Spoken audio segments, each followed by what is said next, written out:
allocate your time in 30-minute chunks. Decide what you're going to do in that 30 minutes.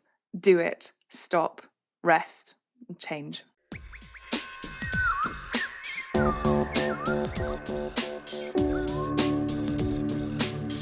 My name's Peter Sumpton, and this is the Marketing Study Lab podcast. A podcast for those that are thinking, have thought and are doing, or already have a marketing qualification. But there's a little bit of something for everyone, as we cover a whole host of marketing topics. I chat to some amazing guests, each one a superstar in their own niche. And if you have a burning marketing question already, or after this episode, get in touch, we'll chat it through. peter@marketingstudylab.co.uk, or find me on LinkedIn, the link is in the show notes. If you'd like to leave a review on iTunes, this will really help others find this podcast and spread the marketing word. Now let's get on with today's episode.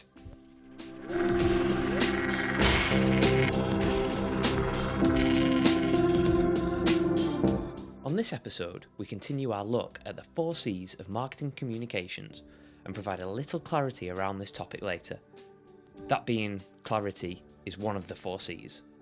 So we'll be discussing clarity later, not clarity of the 4 C's. Is that clear? We'll sort it out later. First, let's meet Lucia Knight, career happiness designer and author of Exchange, How to Torch Your Work Treadmill. Or to give it its full title, Exchange, How to Torch Your Work Treadmill, Retire Your Boss, Dump the Ingrates, Torment the Passive Aggressives, Escape the Toxic Office, Get Your Fierce On, and design the career that lets you live, love, and laugh after 40. After going back to university to study philosophy, as well as being a full-time mum, Lucia discovered that in order to get a life and career that is meaningful and satisfying, then the best way to do this is to have at least a little structure in how you're going to achieve it. I'll let Lucia explain this in a little more detail, but first and foremost, now Lucia has got her life figured out and wants to help you do the same, I must ask, what was your first job?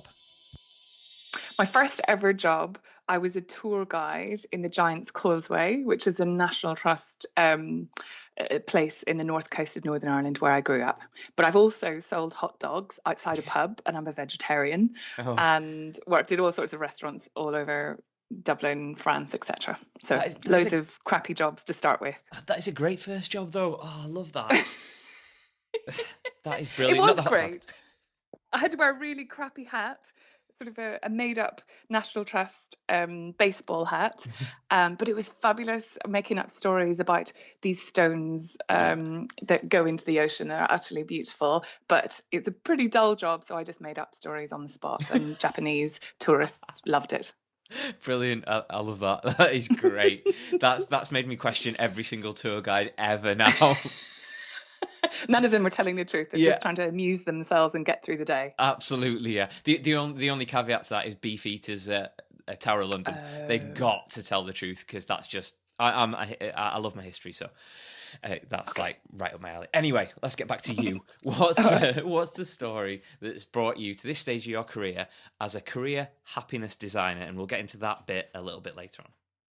So my first job after graduation, so I've told you about all my other first jobs, but my first job after graduating from a business and languages course was a response to an ad that said I could earn 25k in the first year.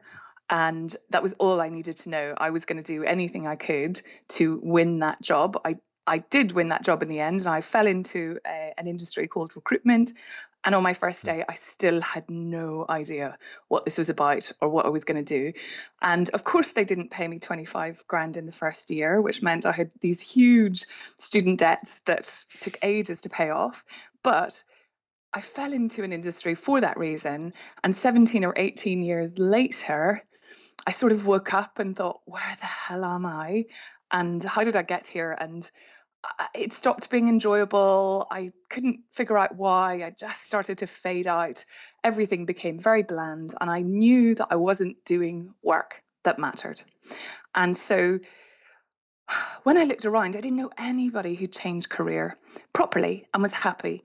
I knew some people who changed career, but randomly fell into something else, and they weren't any happier and possibly less happy than they were in their first career.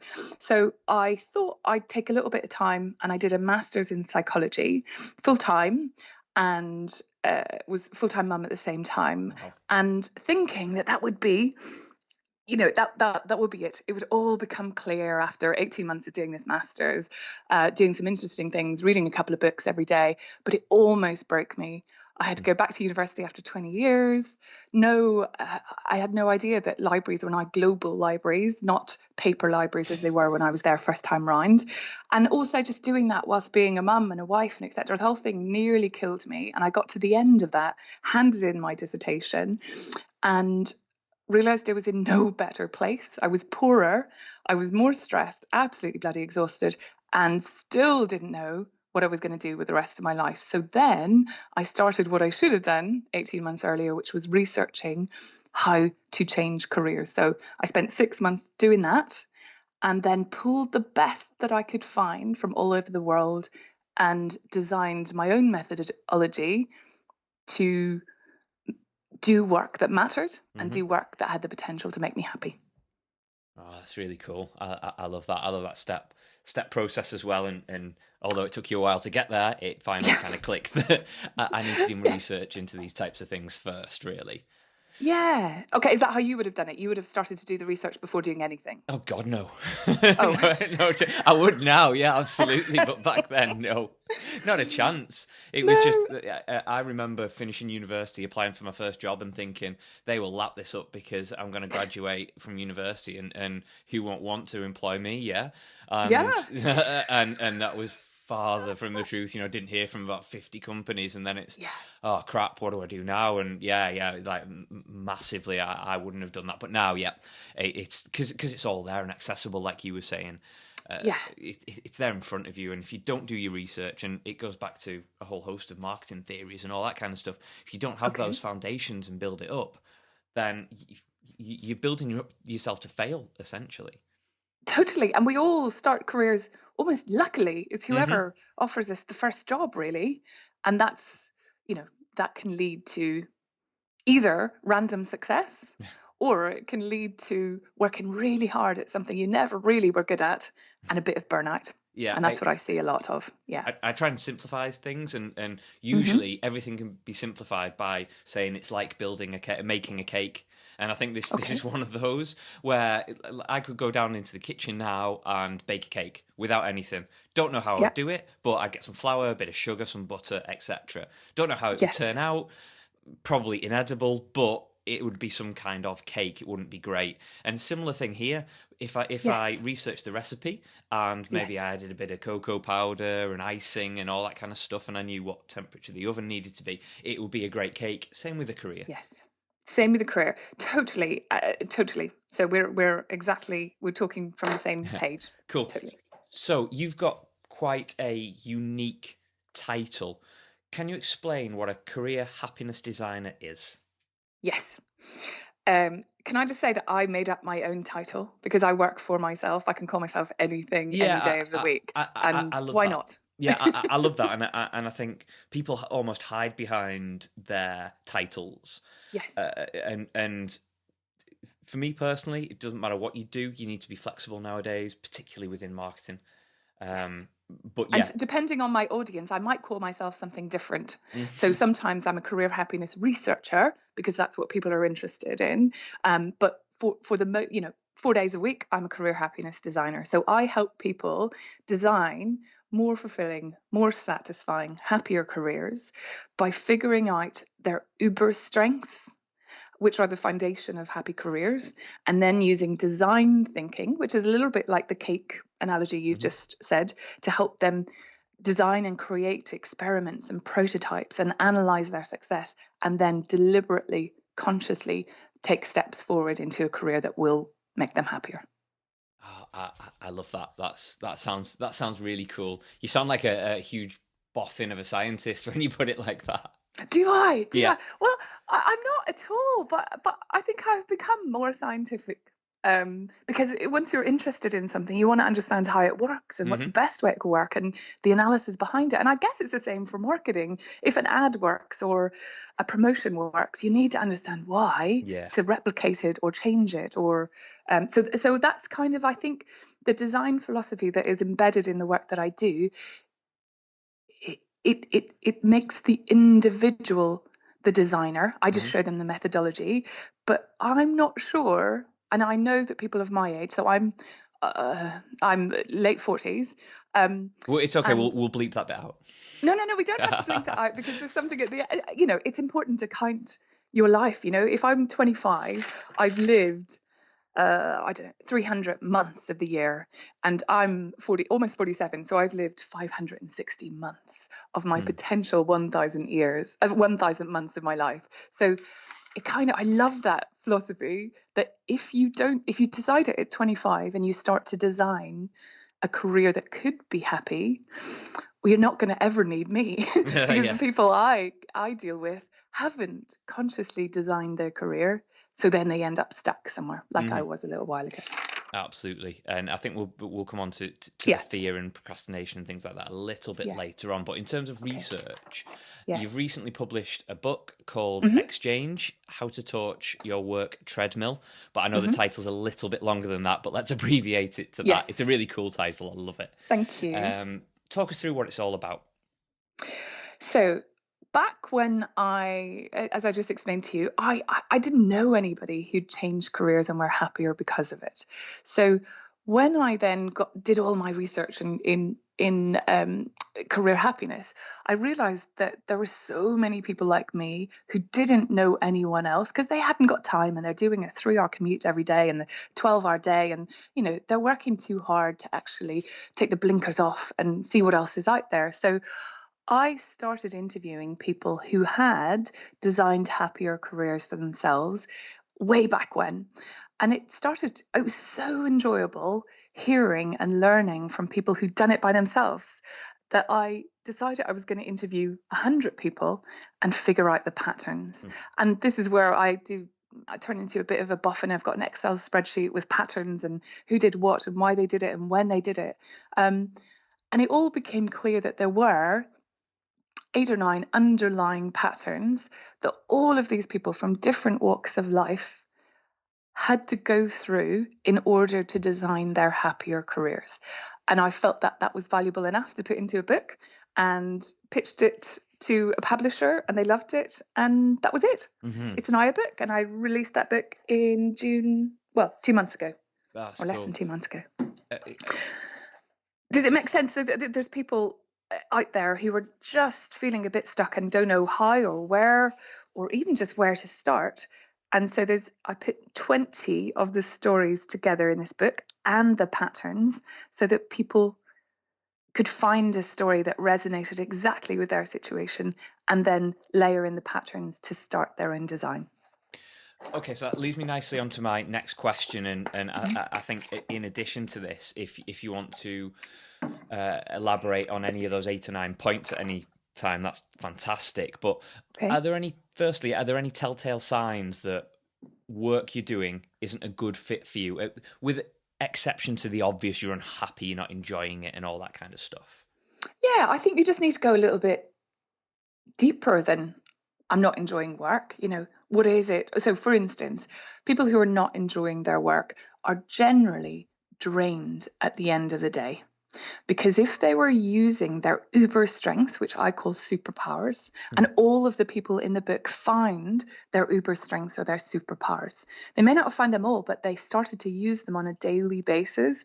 And that meant that on a daily basis, they had some deeply fulfilling work to do. Not 100% of their work, but more than before. Usually people have other telltale signs. There's Sunday night blues. And I've worked with people where Sunday night blues start at 7 o'clock the minute they open their eyes on a Sunday morning.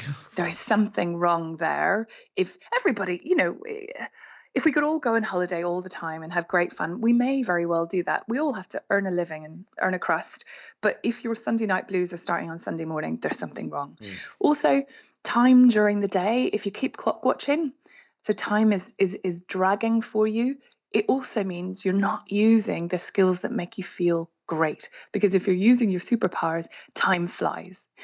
If you are, and a really sort of serious telltale signs is if you don't enjoy your work over 5 years, 6 years, 7 years, I've discovered that your body starts to communicate with you. So you get either unexplained illnesses or recurring flu-like symptoms, or, I've had several clients who've had heart issues or pains in their arms, or your body tells you when you're not doing work that's fulfilling. And, I've had clients who carry their resignation letter for a year. I mean, if you dream of resigning, and there's all of these reasons, that they do just mean you're unhappy, but you kind of need to figure out why. And so thinking about it in those sort of ways gives some telltale signs. That's got to be some heavy weight carrying around a resignation letter for about a year. It must be like having a chain around your neck. And one of his issues was that he couldn't figure out why he couldn't resign. He didn't know why.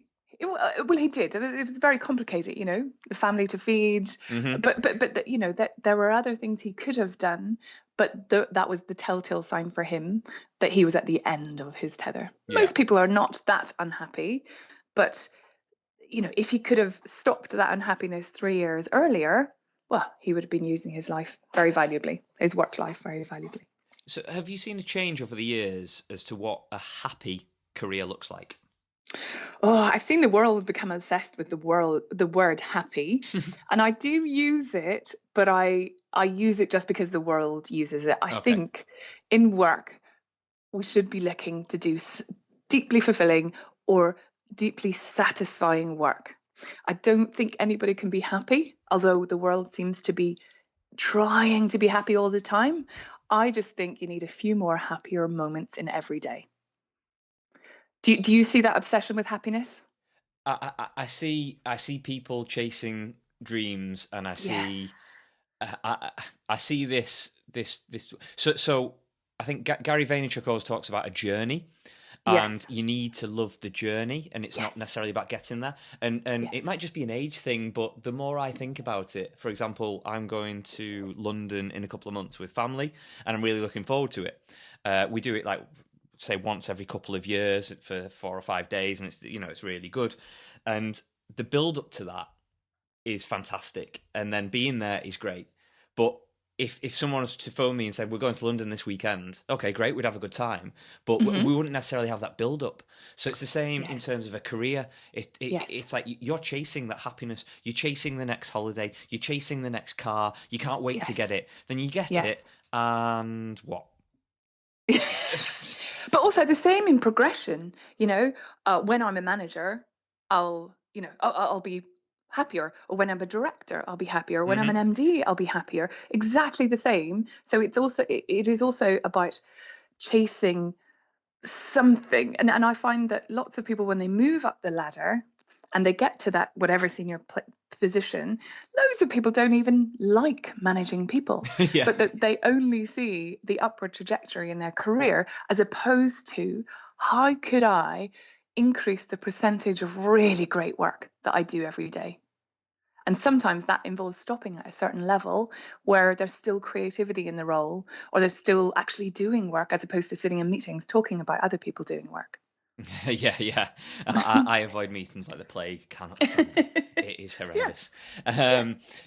Ironically, I think it's something like, I think it's called the Peter effect or the Peter syndrome. Yes, Peter's principle. Yes, the Peter's principle. Yes, exactly. How could I? So you get promoted to the level beyond which you are effective. Yes. Yeah, absolutely. And you see it all the time. All the time. And again, it's that, like you say, chasing that next level, that next stage, and that's fine. But you've got to consider the people that are actually doing that promoting as well. How can you not see that this person has reached their level? Yes. Weird. Yes. Or that they just don't have the skills to do the job that they've been employed to do, because the job is different when they get promoted. Yeah. So people that are stuck in that rut and aren't happy, for want of a better word. How much of a risk is it to dramatically change or transform a career into something completely different? And how do we combat against this underlying fear that you mentioned previously? And I'm pretty sure if you were to say Hmm. to anybody that isn't happy, right, hand your notice in, change your career, you can do it, the first thing they Yeah. think of is, crap, I can't. Well, and they can't and they shouldn't. So in that process you've just explained, it's 100% risk that you end up hitting and hoping that you'll find the next career. So I think no one should resign if unless they're having heart attacks or whatever. But if a job doesn't feel right and you have the telltale signs, then you need to start somewhere different. You need a framework from which to make a decision about what could work. So, and I call that framework superpowers. You have to figure out what you're great at. You have to figure out why you're great at it. And you have to figure out when you use these skills, how great they feel for you. And once you have that framework of at least 5 or 6 superpowers, you then can evaluate every single possible option against how often I would be able to use those superpowers. So no one should ever resign without figuring out what their superpowers are. And then there's a whole process. Some people say, so my experience is I just needed to escape from a bad situation. So I escaped and did a master's in psychology. Unnecessary in every single, I don't regret it, because I never regret anything. I've learned an awful lot from it, but I didn't need to do that to change careers to do what I'm doing now. And I think most people also want to throw the baby out with the bathwater. They just want to stop and run, as opposed to figuring out which bits of your role or your work to date actually are great and which would you like to carry on with. So never resign until you figure out the framework. But then also, in the book Exchange, I've got loads of examples of people who were engineers who became gin makers. But I've also got loads of examples of how people who, let's say, were marketeers or accountants who thought they had to run away from their entire career, but they figured out which bits they loved, they packaged it differently, and they did it more flexibly with more freedom and are loving it. So I think it can be crazy to run away from a career that you've spent 10 years perfecting. Sure, and it's very Hollywood, the whole I resign and skip away very into the sunset, and then realise that actually life is pretty crappy if you cannot sustain the lifestyle you're used to. Yes. And also, one of the things you could do if you're starting to feel that I'm not in the right place is save as much money as you possibly can to give you the freedom of time later. Mm-hmm. So I find myself, because I was so knackered from work, my husband and I would take the kids on holiday. We'd go on really, really nice holidays where somebody could take care of us. But that was only because we were so knackered and drained from our jobs. But now we do, much cheaper holidays, have much more fun because we have loads of energy. Mm-hmm. We're not being drained 5 days a week. So saving money is really important to do when you don't know what else to do. Don't fritter your money. Okay, so speaking of exhaustion and not having a breath left when the weekend comes and you want to enjoy it, I just want to turn it to studying, because I know, I think a lot of people, yourself included, myself included, have been in that position where studying can be exhausting and stressful, especially when life gets in the way of it. It'd be great if you could pause life and spend a couple of years doing whatever you wanted to, but you can't. Yes. You actually went back to school a few years ago to do psychology full-time while also being a full-time mum. Wow, you mentioned that, and that's fantastic. Hats off to you. Don't know how you did it. Amazing. Still recovering. How did you balance it and not feel overwhelmed? And what have you learned from the experience that's helped you with what you're doing today? Okay, so I won't deny there were many, many moments when I felt overwhelmed, but after a few months of feeling overwhelmed, I knew I had to figure out a better way to do this. So a few things that worked for me. I only focused on one thing at a time. So if I was with the kids or with my husband, I'd focus on them. And if I was studying, I'd study. I'm also an early bird.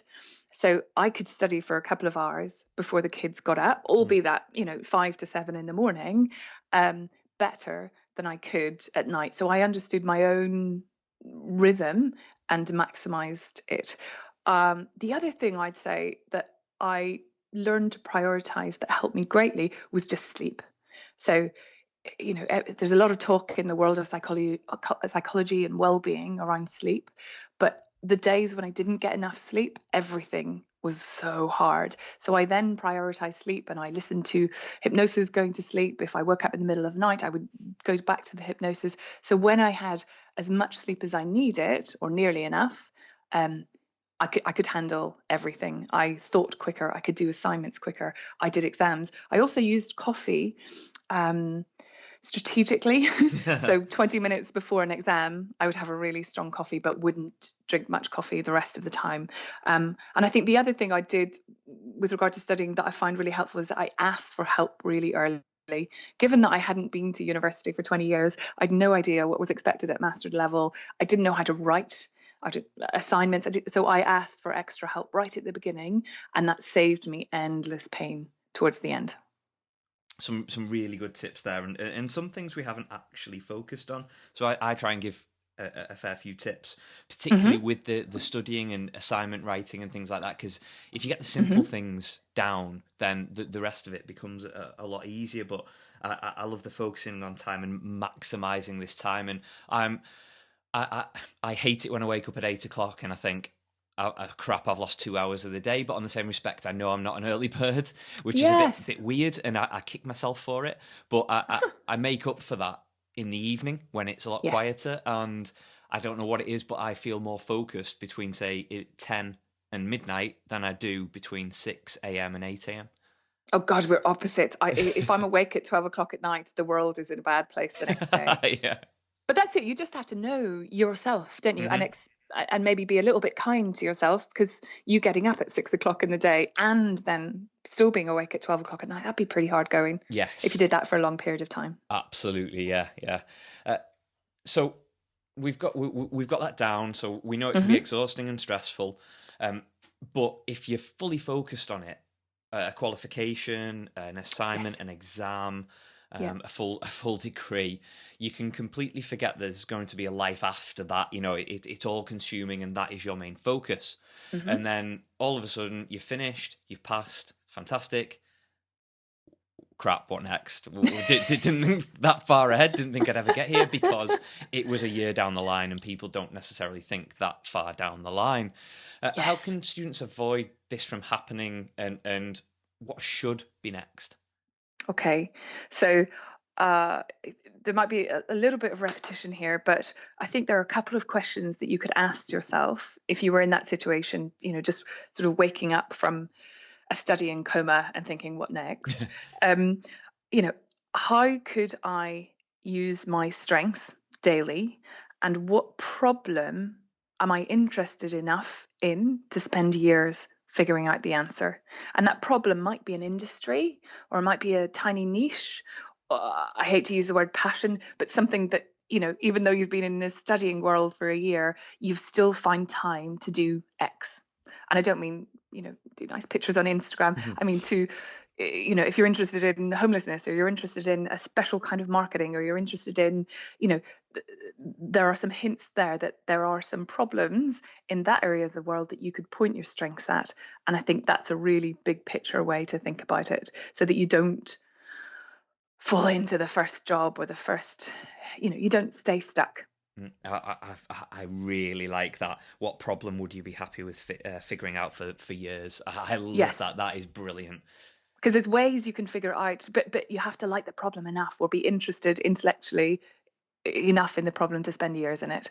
And then, you're more guaranteed success, aren't you, if you're majorly interested in that problem? Yeah, Great. Definitely. You just touched on something there. Many people, especially in marketing, can fall into the job. I've worked with a shed load of them. In every career, it's not just marketing. Well, that's good to know. That is really good to know, actually. But they can just fall into a job, or they're put in there because, everybody can do marketing, or everybody can do invoicing, or whatever it might be that they've fallen into. And before you know it, 10 years, boom, no progress made, not happy. And what the hell was that about? Do you have any tips to avoid getting stuck in something that we could class as a career cul-de-sac? Yes, I love the career cul-de-sac word. So I somebody would have to be very diligent to do this, but I've only got one recommendation. And if I'd done this, God knows where I'd be. If we'd all did this, God knows where we'd be. But if I would recommend that everybody in their career has an annual pause moment. Usually it's easy to do that around birthday because we're already pausing, thinking what's going on for the next year. A lot of people do it around New Year's, but I don't really like that. It feels a bit empty. But around birthday, sit down with a book, a beautiful book, tiny book that stays with you for years, and pause and think, what am I doing well? What am I enjoying? What do I need to learn to go forward? But mostly, where do I want to go? And that could also be, which problems am I still focusing on, the problem that is important to me? But basically, it could be a tiny book and one page in every book around every birthday. And you sit with it for, I don't know, an hour and do some designing. In the ideal world, where would it be? But mostly people end up in a career cul-de-sac because they don't pause and they don't think. Yeah, I think that reflection or future thinking, whichever way you look at it, yes, is massively important. Again, it's that whole 10. Where did those 10 years go? Yeah.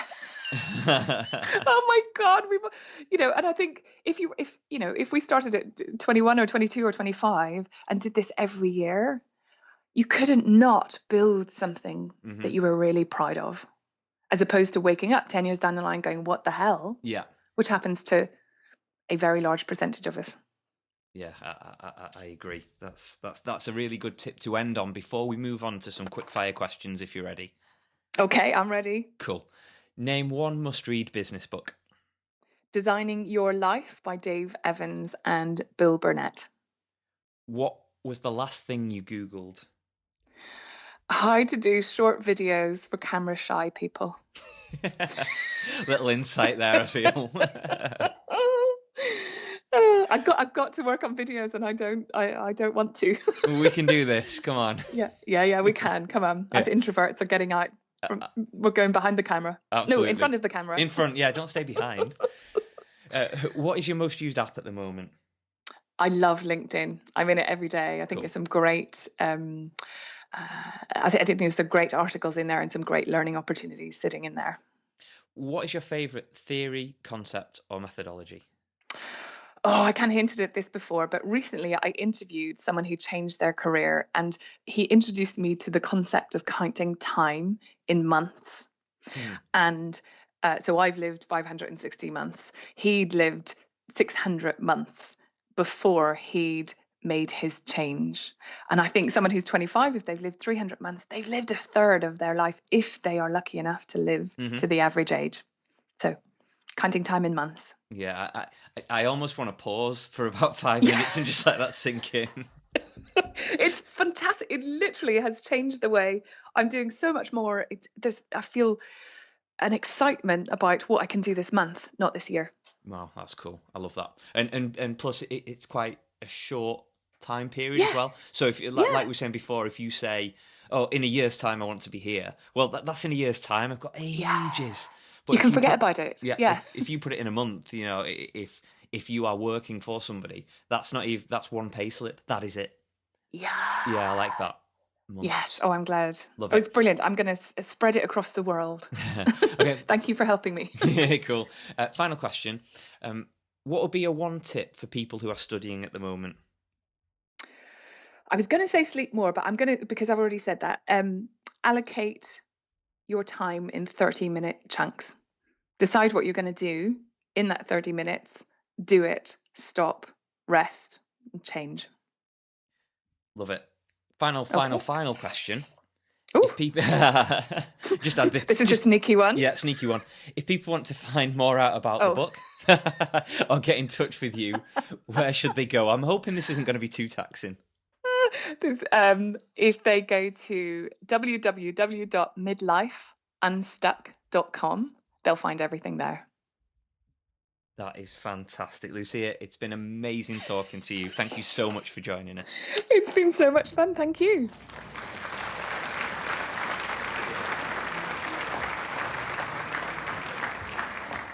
Lucia, thanks so much for joining us. Great fun, as you said. And I just want to highlight on a few takeaways of the many Lucia provided us there. First of all, are you doing work that matters? A good old Seth Godin proverb there. That's probably a total misuse of the word proverb, by the way, but you get my meaning, or not. But this statement, as Lucia highlighted, is massively important, and it's important that you are doing work that matters. And there are a number of elements to consider to help you figure this out. First of all, you need to find your uber or super strength, and who doesn't want to feel like a hero? Secondly, is your work deeply meaningful or satisfying to you? Thirdly, what problems would you be happy figuring out for years or the rest of your life? And I love that concept. If we start to think on these terms, we'll start to do the work that we love. Secondly, when searching for a meaningful career, don't just hit and hope. Close your eyes and hopefully everything will work out for the best. To do this in the correct way, you need to start a framework from which you can start to make the right decisions and take the right actions against. Like following a recipe to bake a cake, if you like. But I've massively simplified it there, and Lucia did a much better job than I ever will in explaining what we mean by that. And finally, focus on one thing at a time and make sure you're maximizing this time, regardless of what it is. Family, study, work, chilling, even sleep, as this is a huge proponent on how the rest of your day will pan out physically and mentally.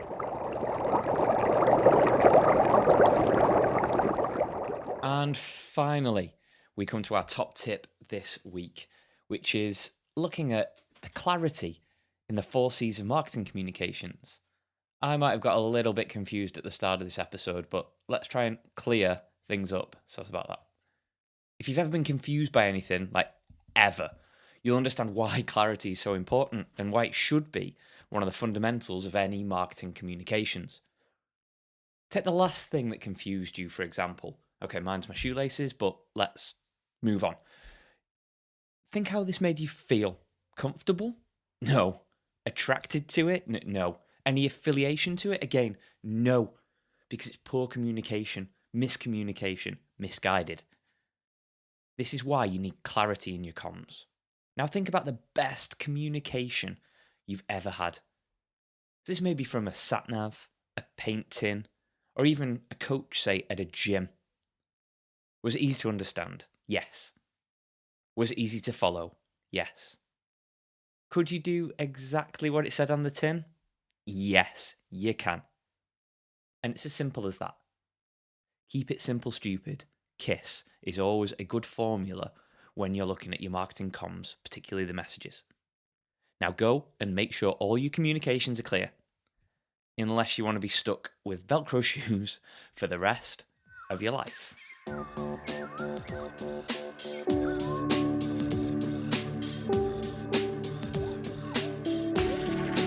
Thank you so much for joining us today on Marketing Study Lab. It really means the world that you're listening to this out there. And hopefully I've provided you some value. If you're looking to know more about what Marketing Study Lab does and is about, go to marketingstudylab.co.uk or get in touch with me personally, LinkedIn, Facebook, Twitter, or feel free to email me at peter@marketingstudylab.co.uk. Happy marketing.